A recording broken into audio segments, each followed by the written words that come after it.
Hey, Sarah, what's up? How are you? I'm good. What's good? I'm good. Yeah, man. We're on the vibes today. Yeah. So I've been reading a lot lately, right? Okay, what have you been reading? Yeah, mostly the Bible. Okay. It's a dope book. It's like the MCU novel, if I can call it that. Very dope cinematic universe, right? Okay. And, well, it's fun and all, but The Bible. the Bible. Okay. And I've just been, well, I've grown up in a religious family, so for me it's not as exciting. Okay. Yeah, because, you know, it's a book I'm familiar with. I've viewed it from a religious perspective since I was a kid. Now I'm trying to see it as an adult and be like, ooh, laba novel, laba film, and all that stuff. It's Okay. not the same vibe. What is the most interesting thing you have read lately? Because I'm on this journey of healing, self-discovery, and just finding peace with myself. I'm reading a writer called Jade Torres, and she basically writes about healing with honesty, and it's about just harmonious honesty. Getting to know yourself, getting to learn your mistakes. Healing from them, forgiving yourself for it, and moving forward. As authentically as you can be. Yeah. So that's what I am on. I'm on these healing vibes. So that's what I am reading. And it's the most interesting thing. For one thing that a lot of people have clowned me for is that people call me tolerant. And yes, I am. I am quite tolerant. And then just out of Tolerant nowhere, is a bad thing. and then out of nowhere, I'm just going to snap because I'm very forgiving of people's nonsense. Although I do have deal breakers. There are some things like disrespect.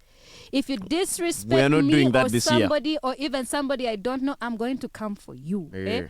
I'm going to. It's like I am the superhero who comes in to save people from disrespect. I will call you out. No, but the thing You're is that. anti-disrespect.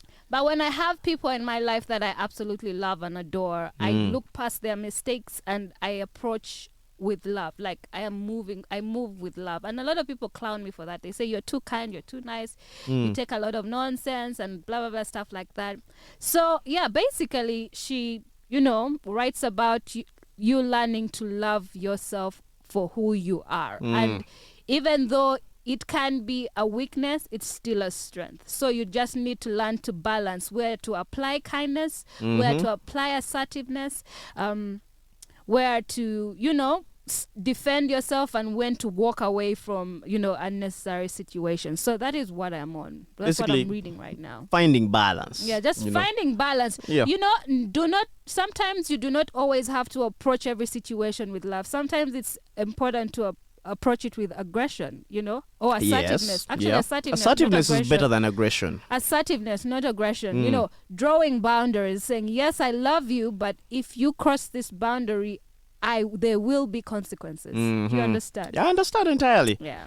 I've been reading something interesting called Fight Science. Okay. I just stumbled upon it.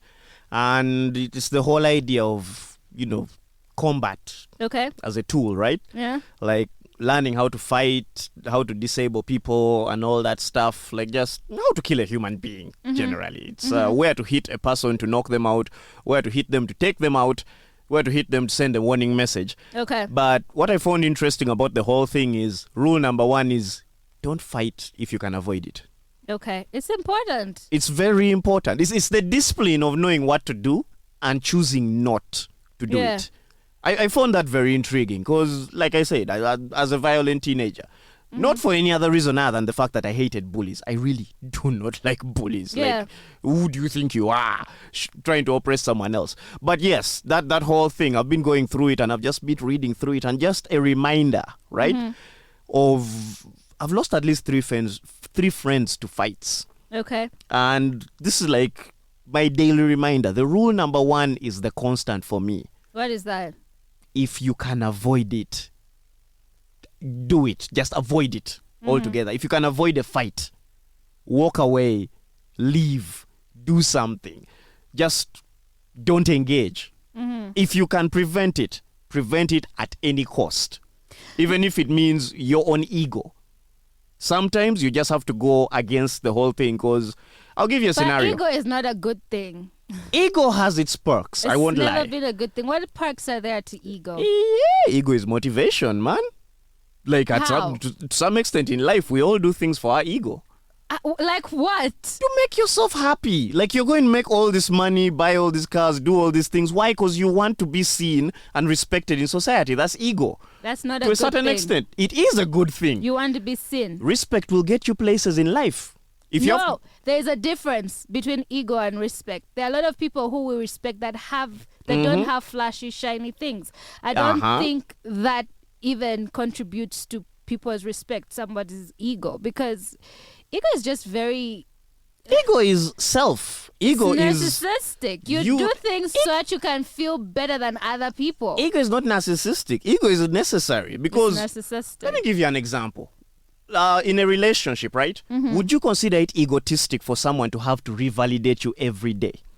Remind you of how important you are in their lives, tell you you're special, make you feel some type of way. Do you consider it egotistic? Who? Do you consider it a bad thing? No, Towards like who? if you want to be loved as Sarah, right? You want to be in a relationship with some type of guy. What do you expect him to do to make you feel secure in that relationship? Like, just give me an example. The things you want him to say, the things you need him to do. I don't need him to say things that I want to hear. You see, this is the thing. When you're in a relationship with somebody, you want that person to authentically and genuinely mean the things that they're saying. You're not doing it as a service for me. Yes. Like you said, it just becomes a service. I understand. Like, say, for instance, if you're going to compliment me and say, "Oh, Sarah, you look very pretty in that dress today," I want you to mean it, not so that you can boost my ego or self-confidence. Look, And at the end of the day. It takes it away from what it is supposed to be. Yeah, but you have to admit that sometimes you have to boost your partner's ego for the sake of the relationship.